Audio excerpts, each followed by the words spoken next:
박지원 전 대표 당시 선대위원장도 알았을 가능성이 개연성이 높아졌기 때문에 박지원 대표까지 조사를 하고 이번 사건에 대해 마무리하고 발표하겠다 이런 거거든요.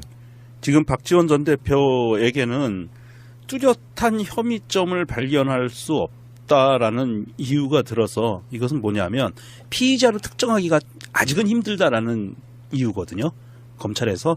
그래서 소환 조사보다는 박지원은 서면 조사를 하는 쪽으로 가닥을 잡고 있고요. 그 이유가 있어요. 그래서 중요한 단어가 그거잖아. 미필적 고의야.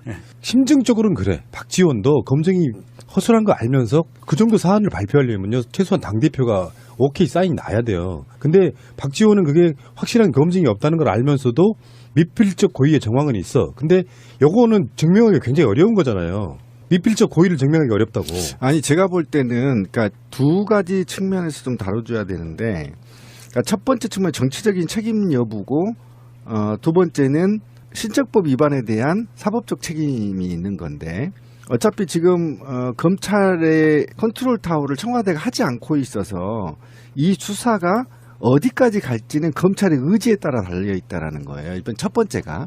그러니까 두 번째가 정치적 책임을 얘기하고 있는데 제가 볼 때는 박지원 대표의 허락 없이 이게 밖으로 나가지 못합니다. 당의 구조상 그래요.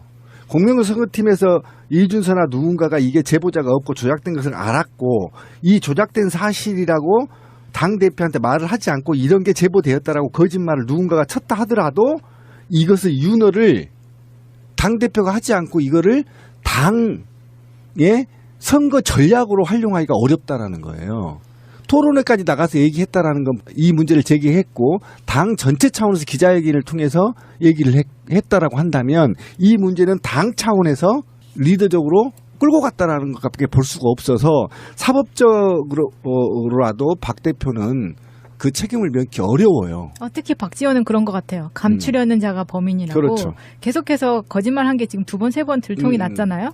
심지어 당이 통화 사실을 공개를 했는데 기억이 안 난다고 한 거는 본인이 굉장히 지금 창피하고 당혹스럽게 생각해야 할 부분이에요. 당혹이죠. 굉장히 당혹스러운데 이걸 덮고 있는 게 아까 그 미필적 고의나 정황은 뭐냐면은 누가 봐도 그랬을 것 같고 시스템도 그래.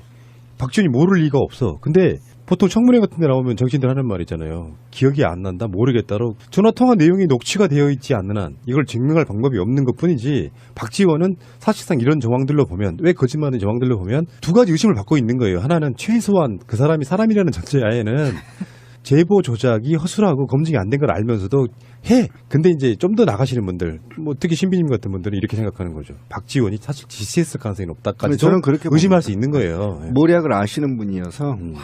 그래서 저번에 그런 이야기 했잖아요. 그 이유미가 그럼 그 시작을 이유미가 아이디어 반짝 문중 제보 조작 해볼까가 아니라 정반대로 하향식으로 갔을 가능성도 있는 거예요. 조작 한번 해보자. 그 뉘앙스로. 거기에 어떤 책임이 있냐를 증명을 법으로 못하니까 지금 이 상태의 미필적 고의란 말이 나오는 거지. 결정적인 단서 하나 예를 들면은요. 핸드폰에 뭐 그런 뉘앙스 있잖아요. 문준용 씨가 취업을 특혜했는데 문재인 후보 백으로 문재인 당시 비서실장이나 민정수석 백으로 한번 취직시켜 보는 걸로 방향성을 한번 맞춰보면 어떨까.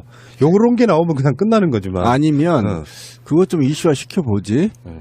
이렇게 지시했을 수도 있어요. 그러면 밑에서는 만들 수밖에 없거든요. 지금 긴박하게. 왜냐하면 어차피 제가 왜 이 문제가 저는 사실상 개인적으로 이 문제에 대해서 얘기하고 싶진 않아요. 왜 그러냐면 첫 번째가 국민의당을 해체해서는 안 된다라는 정치적 판단을 하고 있기 때문이에요.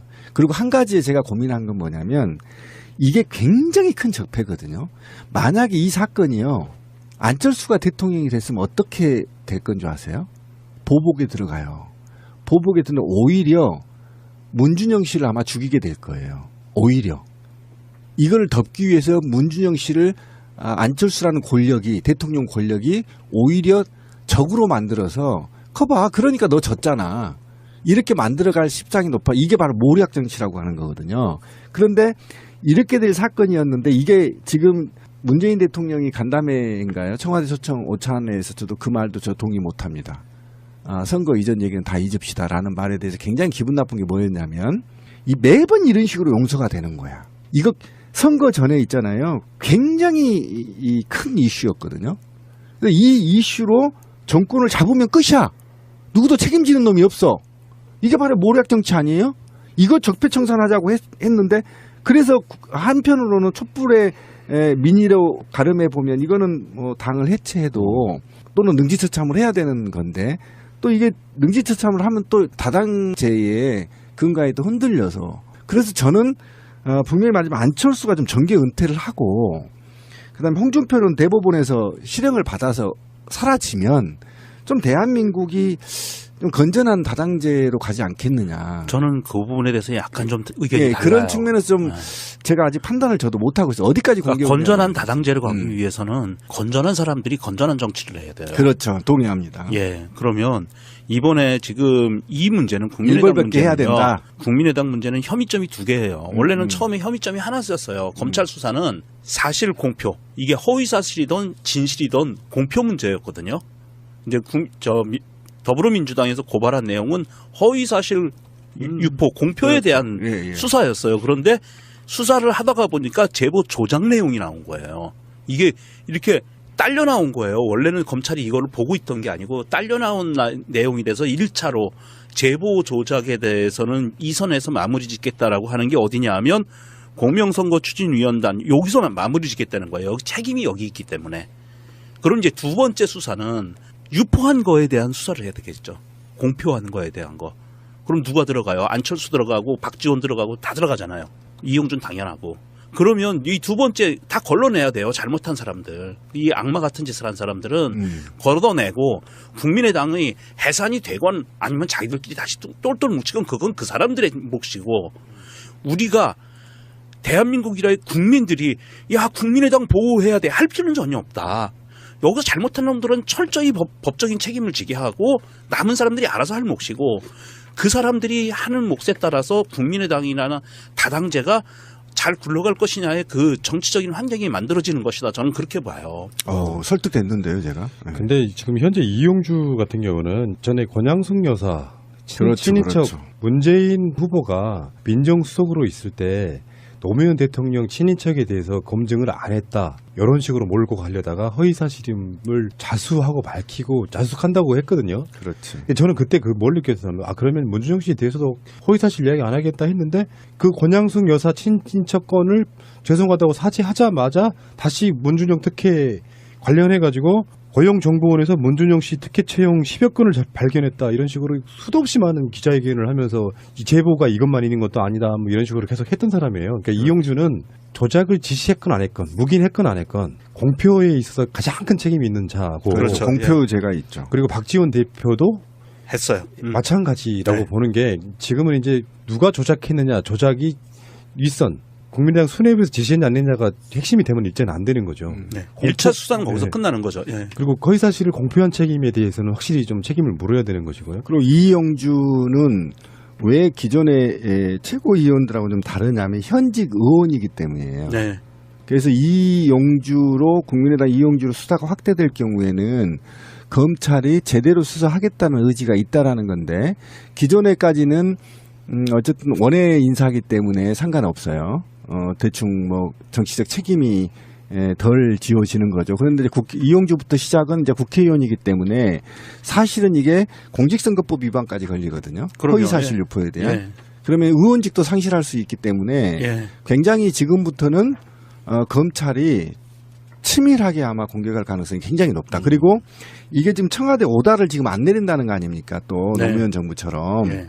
문재인 정부도 지금 일체 관여를 안 한다는 거 일체 아니에요. 관여를 검찰 안 수사에. 그러면 이제 독자적으로 검찰이 수사를 할 필요가 있는데 지금 실추된 검찰들의 위상을 높이기 위해서 검찰이 강도 높게 수사할 수도 있다. 그래서 네. 양면성을 좀 갖고 있는데 어쨌든 저는 우리 그 발본색원 하자라는 주장에 약간 동의를 하는데 너무 세게 안 밟았으면 좋겠어요. 이제 그거는 이제 정치적인 이야기고 그러니까 정... 정무적인 이야기보다는 원칙이 더 중요해요. 그렇죠. 그러니까 잘못돼서 최소한 선거에서의 어떤 형태로든지 부정선거 일어나면 안 돼요. 네. 맞아요. 있는 사실로 겨뤄야죠. 그러니까 예를 들어서 홍준표가 뭐 여러 가지 나쁜 짓거리를 했음에도 불구하고 당선됐다면 그것은 투표의 힘이고 민의라고 저는 보는 것이거든요. 그렇죠. 정상적인 걸로 다 밝혀지고 나서 근데 없는 사실로 공격해낸 그 부분은 정말 엄중하게 다뤄야 될 아주 나쁜 죄질 나쁜 죄다 이렇게 저는 보는 것이고요. 그런데 그 국민의당은 한 20명 정도는 탈당할 것 같은데 안 하죠. 아직은 물밑에서 지금 움직이고 있어요. 광주시당 같은 경우도 너무 지금 많아요. 이 움직이고 정도의 있고요. 당이면 한 10석에서 15석으로 있다가 그러니까 당장 지금 줄여줘야 예, 돼요. 네. 당장 국회의원들은 국회의원 선거가 3년 가까이 남았고요. 지방 하부 조직은 지금 선거가 지금 코앞에 와 있잖아요. 그러니까 들썩들썩 할 수밖에 없는데 네. 이런 부분은 있어요. 이미 나간 자리에 채워진 더불어민주당의 조직들, 사람들은 그 사람들 들어오는 게 싫죠.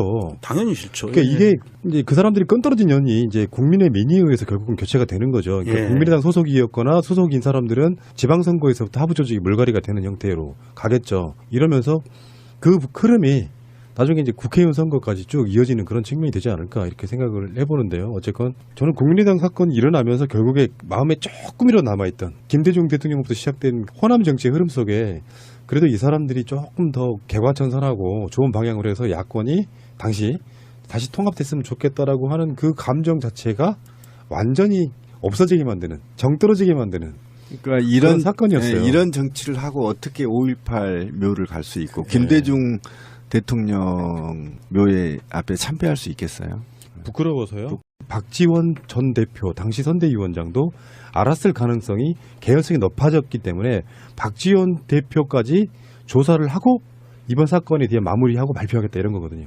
지금 박지원 전 대표에게는 뚜렷한 혐의점을 발견할 수 없다라는 이유가 들어서 이것은 뭐냐면 피의자로 특정하기가 아직은 힘들다라는 이유거든요. 검찰에서.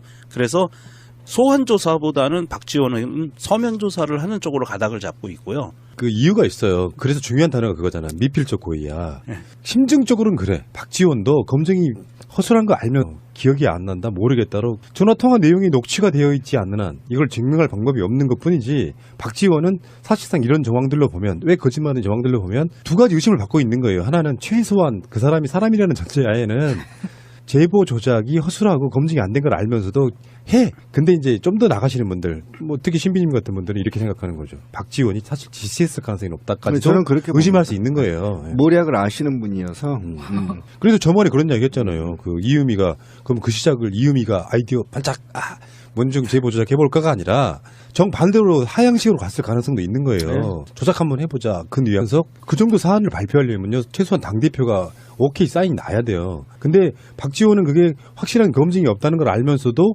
미필적 고의의 정황은 있어. 근데 요거는 증명하기 굉장히 어려운 거잖아요. 미필적 고의를 증명하기 어렵다고.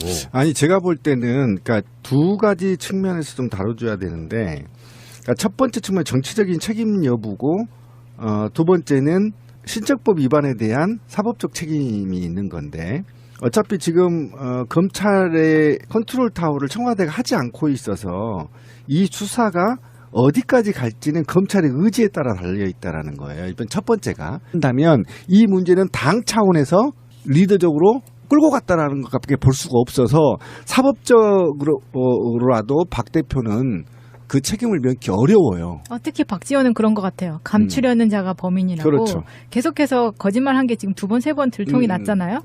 심지어 당이 통화 사실을 공개를 했는데 기억이 안 난다고 한 거는 본인이 굉장히 지금 창피하고 당혹스럽게 생각해야 할 부분이에요. 당혹이죠. 굉장히 당혹스러운데 이걸 덮고 있는 게 아까 그 미필적 고의나 정황은 뭐냐면은 누가 봐도 그랬을 것 같고 시스템도 그래.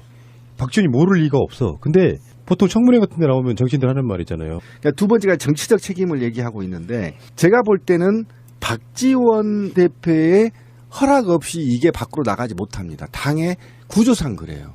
공명을 선거팀에서 이준서나 누군가가 이게 제보자가 없고 조작된 것을 알았고 이 조작된 사실이라고 당대표한테 말을 하지 않고 이런 게 제보되었다라고 거짓말을 누군가가 쳤다 하더라도 이것을 윤허를 당대표가 하지 않고 이거를 당의 선거 전략으로 활용하기가 어렵다라는 거예요.